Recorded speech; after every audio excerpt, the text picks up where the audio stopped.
Varicose veins కి సరైన చికిత్స కోసం సంప్రదించండి ఎవిస్ హాస్పిటల్.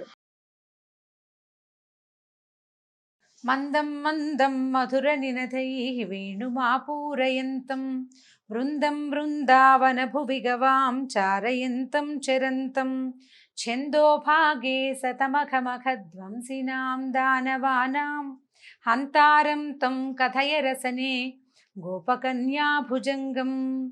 భాగవత కథాసుధ తర్వాత భాగంలోకి వచ్చాం. బలరామకృష్ణులు ఇద్దరు తమ గురువైన సాందీపని ఋషి యొక్క కుమారుణ్ణి యముని సదనానికి వెళ్ళి మరీ ఆయనకి తెచ్చి అప్పచెప్పారు గురుదక్షిణగా. ఆ తర్వాత తమ విద్యాభ్యాసం పూర్తయిపోయిందని భావించుకుని గురువుతోటి వీడ్కోలు చెప్పించుకుని వీళ్ళు ఏం చేశారు, ఒక రథం ఎక్కి ఇంటికి వెళ్ళిపోయారు. అయితే మధురా నగరానికి వచ్చేసిన తర్వాత మధురా నగరంలో ఉన్నటువంటి ప్రజలంతా తాము కోల్పోయిన ధనాన్ని మళ్ళీ పొందినంత సంతోషించారట. అంతా వీళ్ళు కొద్ది కాలం మాతో ఉన్న వాళ్ళే ఇలా సంతోషిస్తే, చిన్నతనం నుంచి నేను రేపల్లెలోనే ఉన్నాను, వాళ్ళందరూ నా మీద ఎంతో మనసు పెట్టుకుని ఉన్నారు, వాళ్ళు ఎంత బాధపడుతున్నారు, నా విరహంతో వాళ్ళు ఎంత ఇదైపోతున్నారు అని భావించి కృష్ణుడు ఏం చేశాడట, ఎంత పగగా ఉందో వాళ్ళకి నా మీద, ఎంత కోపంగా ఉన్నారో వాళ్ళు అని భావించి ఏం చేశాడు, నిశ్చయమైన భావాలు కలిగిన వాడు, గంభీరుడు, పెద్దలు మెచ్చదగిన గుణాలు కలిగిన వాడు అయినటువంటి వృష్ణి వంశస్థుల్లో ఉత్తముడైన ఉద్ధవుడు అనే వ్యక్తిని పిలిచాడు. కృష్ణుడికి అతనితోటి స్నేహం ఉంది, బంధుత్వం ఉంది. ఉద్ధవుడిని పిలిచి ఏం చెప్పాడంటే, ఈ ప్రణయమూర్తులైన గోపికలు నా ఆగమన కోసం ఎదురు చూస్తూ ఉంటారు, నా మీద వ్యామోహంతో ప్రపంచాన్ని మర్చిపోయి ఎంత దుఃఖపడుతున్నారో, వాళ్ళని వదిలిపెట్టడం ధర్మం కాదని వాళ్ళు భావిస్తూ ఉంటారు, ఎంత ఈ వియోగ దుఃఖంతో వాళ్ళు ఎంత బాధపడుతున్నారో, ఎట్లా ప్రాణాలని ఒంటి మీద మోస్తున్నారో పాపం, ఒక్కసారి వెళ్ళి వాళ్ళతోటి మాట్లాడిరా, మా అమ్మ నాన్నని చూసిరా, తర్వాత నేను కమలాల వంటి కన్నులు కలిగిన ఓ కాంతలారా సంశయం పడకండి, నేను ఇక్కడి నుంచే మిమ్మల్ని చూస్తాను, మిమ్మల్ని వదిలిపెట్టను, బృందావనానికి వస్తానని నేను చెప్పినట్టుగా రహస్యంగా గోపికలతోటి చెప్పు అని చెప్పి పంపించాడు. అయితే సరే ఈయనేం చేశాడు, ఉద్ధవుడు గుర్రమే ఒక రథం ఎక్కి సాయంకాలానికి రేపల్లెకి చేరాడు. సాయంకాలం అతను వెళ్ళేసరికల్లా గోధువులు రేగుతోంది, అప్పుడే ఆవులు అన్నీ ఇళ్లకు వస్తున్నాయన్నమాట. ఆయన చూడంగానే నందుడు ఎంతో ఆనందంగా కౌగిలించుకున్నాడు. నువ్వే మా పాలిటి గోపాలకృష్ణుడివి నాయన, కృష్ణుడి ద్వారా దగ్గర నుంచి వచ్చావంటే నువ్వే మా కృష్ణుడివి అని చెప్పి చక్కగా భోజనం పెట్టాడు కమ్మగా. తర్వాత ఏమో శ్రమను పోగొట్టాడు, ఆయన ప్రయాణం బండి మీద కూర్చుని వచ్చాడు కదా, ఆయనకి చక్కగా స్నానానికి దానికి ఏర్పరిచి చక్కగా భోజనం పెట్టిన తర్వాత విశ్రాంతిగా కూర్చోబెట్టి ప్రయాణపు అలసటని పోగొట్టి ముచ్చటగా ఇలా అడిగాడు, నాయన మా చెలికాడు నా స్నేహితుడైన వసుదేవుడు కుశలంగా ఉన్నాడా, ఈ కంసుడు కడతేరిపోయిన తర్వాత తన కుమారులతోటి చక్కగా సేవించబడుతున్నాడా, అందరూ బాగున్నారా, మమ్మల్ని తలుచుకుంటున్నాడా కృష్ణుడు ఎప్పుడైనా అని అడుగుతున్నాడు. తర్వాత ఈ గోపికలని చెలికాండ్రని ఆలమందల్ని స్మరిస్తున్నాడా, ఇక్కడ వన్యాలు నదుల గురించి అందరికీ చెప్తూ ఉంటాడా, మా కృష్ణుడు మా ఇంటికి ఎప్పుడు వస్తాడు అని అడిగారు. అడిగేసరికల్లా ఇప్పుడు ఆ అడగటం కూడా ఎలా అంటే, మళ్ళీ మేము కృష్ణుడి తాలూకు వెన్నెల చిందే ముఖాన్ని చూడగలుగుతామా, మాకు దర్శన భాగ్యం లభిస్తుందా అంటూ బొంగురుపోయిన కంఠంతో మాట్లాడలేక దుఃఖంతో కళ్ళొత్తుకుంటూ మాట్లాడాడు ఈయన నందుడు. పక్కనే కూర్చున్న యశోదాదేవి కుమారుని గురించి చెప్తుంటే ఇలా కుమారుడు ముఖము వెన్నెల అలా చెప్తుండేసరికల్లా ఆవిడ సంతోషము దుఃఖము రెండూ పట్టలేక కళ్ళ వెంట నీళ్లు కారుస్తూ తన కొడుకుని ఎప్పుడు చూస్తానో అన్న ఉద్వేగంతో దుఃఖిస్తూ యశోదాదేవి పక్కనే కూర్చునిండిపోయిందట. అప్పుడు ఈయన ఉద్ధవుడు ఏం చెప్పాడంటే, మీరు ధైర్యంగా ఉండండి, విద్యాభ్యాసానికి వెళ్ళారు, విద్య పూర్తయింది, మధురా నగరంలో పరిస్థితులన్నీ చక్కబరిచిన తర్వాత తప్పకుండా మిమ్మల్ని దర్శించడానికి వస్తాడు, అందుకే ముందు నన్ను పంపించాడన్నాడు. పైగా వాళ్ళు సామాన్య మానవులు కాదు, మోక్షాధినేత అయినటువంటి మహావిష్ణువు భూభారం తగ్గించడానికి బలరామకృష్ణుల అవతారంలో జన్మించాడు. ఆయన ఇక్కడ అన్ని చోట్ల పరిస్థితులను చక్కబరిస్తే కానీ కుదరదు, మీ దగ్గర ఉన్నప్పుడు ఇక్కడికి వచ్చే రాక్షసులందరినీ సంహరించి భూభారం తగ్గించాడు, అక్కడ కూడా అదే పని చేస్తాడు. పైగా ఆయన ఏంటంటే నారాయణుడు అన్ని ప్రాణులలోనూ ఉంటాడు, ప్రతి ప్రాణిలోనూ ఉండే జీవాంశగా ఆయనే ఉంటాడు. కాబట్టి మీరు అటువంటి వాడిని, అటువంటి మహానుభావుడిని కుమారుడుగా భావించి మనసు నిలిపి సేవించారు. అమిత ముద్దు అతి గారాభంగా ఆయన మాటే చెల్లేటట్టుగా సేవించారు. పరమ ధన్యులు మీరు, మీలాంటి ధన్యత ఎవ్వరికీ కన్నా దేవకీ వసుదేవులకు కూడా మీలాంటి ధన్యత్వం చెందదు, అది మీకు ఎవరికి దొరకదు. పైగా ఏమిటి, భగవంతుడు ఎటువంటి వాడు, ఆయనకి అమ్మా నాన్న భార్య స్నేహితుడు చుట్టము విరోధి ఇష్టడు అయిష్టడు అంటూ ఎవ్వరూ లేరు. భగవంతుడికి అంతా ఒకటే. ప్రపంచమంతా. జనన మరణాలు లేవు, సజ్జనులను సంరక్షించటము, త్రిగుణరహితుడైనను దానికోసం అంటే మనం శిష్ట రక్షణ దుష్ట శిక్షణ కోసం త్రిగుణాలు లేనివాడైనప్పటికీ గుణాలు ధరించి సృష్టి స్థితి లయలను సాగిస్తూ ఉంటాడు. భగవంతుడి విధానం అది అని ఉద్ధవుడు శ్రీకృష్ణుని యొక్క మహిమని, ఆయన యొక్క గొప్పతనాన్ని ముచ్చటిస్తూ ఆ రాత్రి గడిపేశాడు వాళ్ళతోటి. కృష్ణుడి గురించి అప్పుడు అలా చేశాడు, ఇలా చేశాడు, అట్లా అయింది, ఇట్లా అయింది అని తల్లిదండ్రి రకరకాల కబుర్లు చెప్తుంటే వాట్లల్లో ఉన్న తత్వజ్ఞానాన్ని వాళ్ళకి బోధిస్తూ పిల్లవాడు తమ దగ్గర లేడన్న దుఃఖాన్ని మాన్పటానికి సాధ్యమైనంత ప్రయత్నం చేశాడు ఉద్ధవుడు. మర్నాడు తెల్లవారేసరికి ఈ పొద్దుటి మజ్జిగ చిలుకుతున్న వేళకి, పాలు తీస్తున్న వేళ మజ్జిగ చిలుకుతున్న వేళ 2 వేళలు. ఆ 2 వేళల మధ్యలోనూ నిద్ర లేచాడట ఉద్ధవుడు. లేచి ఏం చేశాడు, సంధ్యా ఉపాసన నిత్యానుష్ఠానాలని నెరవేర్చుకుని ఒక ఏకాంత స్థలంలో వెళ్ళి ఉన్నాడట. వీళ్ళంతా గోపికలు ఎట్లా అనుకుంటున్నారంటే, ఈయన చూడ్డానికి పద్మాల్లాంటి కళ్ళు, చక్కటి ముఖము, విశాలమైన వక్షస్థలం కలిగినవాడు, పచ్చని బట్ట కట్టుకునేవాడు, పొడుగాటివాడు, మెళ్ళో కమలమాల వేసుకుంటాడట. అతను మెరుగారి అంటే మెరిసిపోయే కుండలాలు ధరించిన ఈ పురుష పుంగవుడు మా కృష్ణుల్లాగానే ఉన్నాడు అని భావిస్తున్నారు. అలా కొంచెం రూపురేఖలతో కనపడిన కృష్ణుడే వచ్చాడని భావిస్తారనమాట గోపాంగనులు. వాళ్ళంతా పరిగెత్తుకుంటూ వచ్చారు.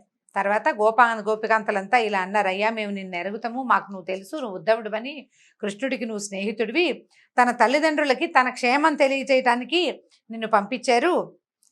మా ప్రియుడు అంటే యదుపతి కృష్ణుడు వాళ్ళ అమ్మా నాన్నని మర్చిపోలేదు, కనీసం అమ్మా నాన్నని మర్చిపోలేదు, మేము ఎలాగో ఆయనకి ఏం గుర్తుంటాం, కనీసం వాళ్ళనైనా గుర్తుపెట్టుకుని పంపించాడు అని అన్నారు. గుర్తుపెట్టుకుని నిన్ను పంపించారు అని. ఎలా అంటే వాళ్ళకి ఎంత దుఃఖము, పట్టలేని దుఃఖము, భగవంతుణ్ణి వదిలిపెట్టి ఉండలేని వ్యామోహము, వాటితోటి రకరకాల మాటలు. ఒక తుమ్మెద అక్కడ తిరుగుతుంటే ఆ భృంగం మీద వ్యాజంగా పెట్టుకుని ఓ తుమ్మెద అని తుమ్మెదతోటి మాట్లాడుతున్నారట. అది వీటిని భాగవతంలో భ్రమర గీతలు అని చెప్తారండి.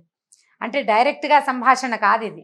అతను అట్లాంటి వాడు ఇట్లాంటి వాడు అని అనకుండా ఆ పక్కన తిరుగుతున్నటువంటి ఒక పువ్వుల మీద వాలి దాని తాలూకు తేనెని స్వీకరిస్తున్నటువంటి, పీల్చేస్తున్నటువంటి తుమ్మెదతోటి మాట్లాడుతున్నట్టుగా భగవంతుణ్ణి నిందాస్తుతి. ఇది కృష్ణుణ్ణి నిందిస్తుంది, స్తుతిస్తుంది అన్నమాట గోపిక. నీ వల్లే ఇవన్నీ అవుతాయంటుంది, నువ్వు కాకపోతే ఎవరు చేస్తారు అంటుంది, నువ్వన్నీ ఇట్లాగే చేస్తావు అంటుంది. ఓ పక్కన తిడుతున్నట్టు ఉంటుంది, ఓ పక్కన ప్రేమగా మాట్లాడుతున్నట్టు ఉంటుంది. నిందాస్తుతి అంటారు. ఆ నిందాస్తుతిని ఈ భ్రమర గీతల వ్యాజంతో కృష్ణుడి గురించిన వర్ణనలే చాలా శ్లోకాలు ఉన్నాయండి. ఇది కూడా నేను మొన్న చెప్పినట్టుగా భాగవతం దశమ స్కంధం పోతన గారు రాసింది కనుక చదివితే చాలా బాగుంటుందండి. చదవడానికి ప్రతి పద్యము మహాహృదయంగా ఉంటుంది. నేను తేలిగ్గా 10 వాక్యాల్లో చెప్పేస్తాను. అవకాశం ఉన్నవాళ్ళు, తెలుగు చదవగలిగిన వాళ్ళు మహత్తరమైన పోతన గారి భాగవతంలోని దశమ స్కంధాన్ని చదివి తీరాలి. చదివి తెలుసుకుంటే ఇంకా బాగుంటుంది. అయితే ఏం చెప్తున్నారు, నువ్వు ఓ మధుప, నువ్వు మాకు ఆమె దగ్గరికి రావద్దు, మమ్మల్ని ముట్టుకోవద్దు, మధురాపుర కాంతలందరి వెనకాల తిరుగుతూ ఉండుంటావు, నువ్వు మధురాపురంలో ఉన్న అమ్మాయిల వెనకాల, నువ్వు మా దగ్గరికి ఎందుకు వస్తావు, మా దగ్గరికి రావద్దంటారు. అంటే కృష్ణుడిని అంటున్నారనమాట. అట్లా ఇలా ఎన్ని రకాల మాటలతోటో నీ సంగీతము, నీ నాట్యము, నీ సొగసు అంతా మధురాపురంలోనే ప్రదర్శించు, మాకెందుకు, మేము పల్లెటూరు వాళ్ళం, పట్టణంలో ఉంటున్నావు, నువ్వు నగరంలో ఉన్నావు కదా, వాళ్ళకి చూపించమంటారు. పైగా నీలాంటివి, నీ కనుబొమ్మలకి, నీ కదలికలకి, నీ వేషాలకి లొంగిపోని వాళ్ళు ఎక్కడైనా ఉన్నారా? మర్త్యలోకంలో కానీ, పాతాళ లోకంలో కానీ, స్వర్గలోకంలో కానీ ఎక్కడా లేరు. అందరూ నీ వెనకాల పడేవాళ్లే కదా, నీకు మేమెందుకు అంటారు. ఇప్పుడు ఎలా చెప్తున్నారు, ఓ పక్కన నువ్వు చాలా గొప్పవాడు అని చెప్తూ నువ్వు మాతో సరిగా ఉండట్లేదని అంటూ ఉంటారనమాట. ఇలా ఎన్ని మాటలో వీళ్ళు మాట్లాడిన మాటలన్నీ ఉద్ధవుడు ప్రతి వాక్యము చెవిని వేసుకున్నాడు. ఒక్కొక్క గోపిక కృష్ణుడి పట్ల ఎంత ప్రీతి, ఎంత మోహము, ఎంత వదలలేని వియోగాన్ని వాళ్ళు ఏ రకంగా బాధపడుతున్నారో, ఎట్లా మనసు వాళ్ళకి భగవంతుడి పట్ల లయమై ఉందో ప్రతి వాక్యాన్ని ఉద్ధవుడు విని విని విని తెలుసుకున్నాడనమాట. ఒక్క వాక్యం కూడా వదిలిపెట్టలేదు. వాటన్నిటిని విని ఇది జ్ఞాపకం పెట్టుకున్నాడు, చెప్పాడనమాట. తర్వాత వెళ్ళాక కృష్ణుడికి ఇలా చెప్తున్నాడు, చుట్టాలని, సుతులని, భర్తలను, అన్నదమ్ములను, తల్లిదండ్రులను కామాంధత్వంతో వదిలిపెట్టేసి భగవంతుడినే శరణుజొచ్చాము, అంటే నిన్నే శరణుజొచ్చాము. ఇట్లా మమ్మల్ని విరహసాగరం మీద తోసేసి ఈ రకంగా మా దగ్గరికి రాకపోవడం న్యాయం కాదని ఏలిక అయిన కృష్ణుడికి పాద ప్రమాణం చేసి చెప్పమని చెప్తున్నారు. తర్వాత ఇంకా ఎన్నో, అసలు ఒక్కొక్క పద్యము చదువుతున్న కొద్దీ గొప్ప సంతోషంగా ఉంటుందండి. ఇట్లా నానా ప్రకారాలుగా శ్రీకృష్ణ సందర్శనమునందు ఆశగా ఉన్నటువంటి ఈ గోపకాంతలు మాట్లాడే మాటలన్నీ ఉద్ధవుడు విన్నాడు. వీళ్ళకి ఏంటంటే ఊహించుకోగలరు.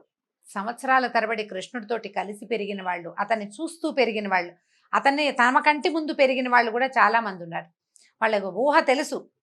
కళ్ళు మూసుకుంటే వాళ్ళకి కృష్ణ రూపం కనిపిస్తుంది, అది ప్రత్యక్షంగా దర్శనం కావటం లేదన్న దుఃఖంతో ఉన్నారనమాట. ఇవన్నీ విని జపము, తపము, దానము, హోమము, ఆత్మనిగ్రహము, వేదాధ్యయనము మొదలగు వాటితోటి నేర్పరులైన వాళ్ళు కూడా ఏ పరమేశ్వరుణ్ణి తమ మనసుల్లో ప్రయత్నించి కూడా నిలుపుకోలేకపోతారో అట్టి మహామహిమోపేతుడు జగదధీశ్వరుడు అయినటువంటి శ్రీకృష్ణుని మీద మీకు నిరంతరం దృఢమైన ధ్యానం ఈ విధంగా నెలకొంది.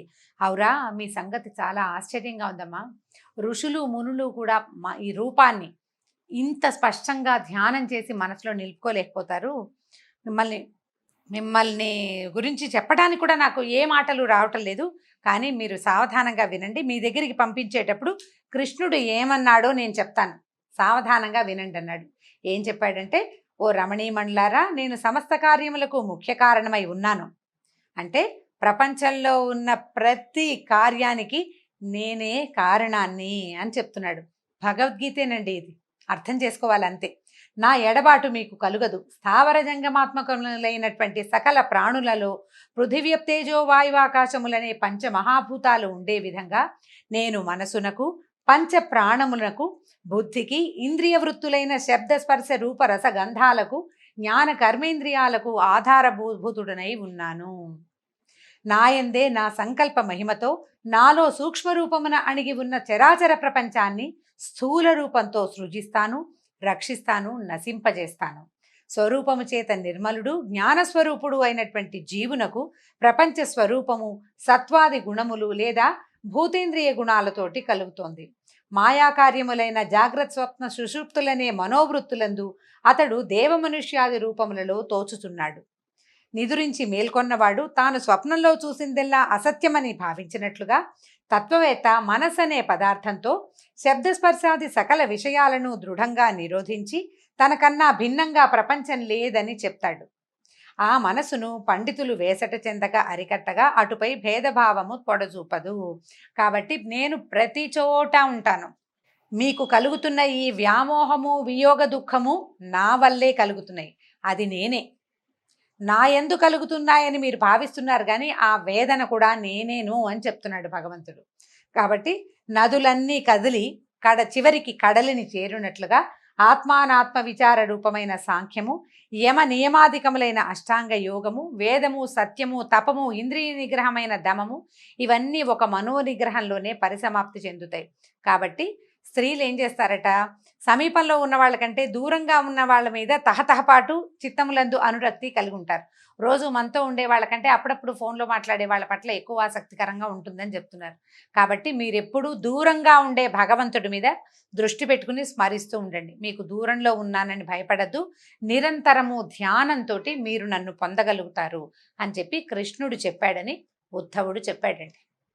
ఈ కృష్ణుడు ఉద్ధవుడు చేత చేసినటువంటి ఈ కబురు గోపికలకు కాదు, మానవులకి, మనుషులకి. ఇది నేనేనన్న భ్రమలో ఉండకండి. ఈ నేను అన్న భావనే నేనని భగవంతుడు చెప్తున్నాడు. ఈ మన శరీరాల్లో ఇవి మన చేసే ప్రతి క్రియ, ప్రతి విషయము, ప్రతిదీ భగవంతుని వల్లే జరుగుతుంది. ప్రతిదీ భగవన్నియామకం వల్ల జరిగేదే తప్ప మానవులకి ఏదీ లేదు. తర్వాత మళ్ళీ ఇవన్నీ కలిసి తమ తాలూకు పెద్ద స్వరూపమైన పరమాత్మలోకి చేరిపోయేవే అని చెప్పేసరికల్లా వీళ్ళంతా కొంచెం సర్దుకున్నారు. అప్పటిదాకా ఉద్వేగంగా, దుఃఖంగా, ఏడుపు మొహాలతోటి కళ్ళు తుడుచుకుంటూ ఉన్నారు. మెల్లిగా సర్దుకుని సుఖంగా ఉన్నాడా, ఆయన ఎప్పుడొస్తాడు, మా ప్రాణేశ్వరుడు వస్తాడంటే ఆ ఊళ్ళో ఉన్న వాళ్ళు ఒప్పుకుంటారా, వాళ్ళంతా ఆయన ఇక్కడ ఊరు వెళ్తానంటే ఒప్పుకుంటారో ఒప్పుకోరో, ఆయన మమ్మల్ని వచ్చి మళ్ళీ మాతోటి చక్కగా సరదాగా చిన్నప్పట్లాగా తిరుగుతాడా లేదా అని బాగా నీతో ఏకాంతంగా చెప్పాడా, ఇలా చాలా అడిగారనమాట. అడిగితే అందరికీ అంటే ఒక్కొక్కటి అడుగుతున్నారు. చిన్నప్పుడు మా చెట్టు మీద కూర్చుని మా బట్టలన్నీ తీసి దాచేశాడు, అలాంటి సంగతులు నీకు చెప్పాడా, మా గురించి గుర్తు చేసుకుంటున్నాడా అని ఎన్నో రకాల ప్రశ్నలు అడిగి మొత్తానికి ఈ ఉద్ధవుణ్ణి పంపించారు. దాంతో ఈ ఉద్ధవుడు వీళ్ళు కృష్ణుడు చెప్పిన వాక్యాల బరువుని మోస్తూ ఇక్కడికి వచ్చి, అది కొంతే బరువు, ఈ ఇంతమంది గోపకాంతలు, తర్వాత ఏమో నందుడు యశోద వారి దుఃఖాన్ని, వారి వియోగ దుఃఖాన్ని మోస్తూ కృష్ణుడి దగ్గరికి చేరాడట. తర్వాత కృష్ణుడు ఉద్ధవుడు కలిసి ఎక్కడెక్కడికి వెళ్ళి ఏమేం చేశారో వచ్చే భాగంలో తెలుసుకుందాం. నమస్కారం.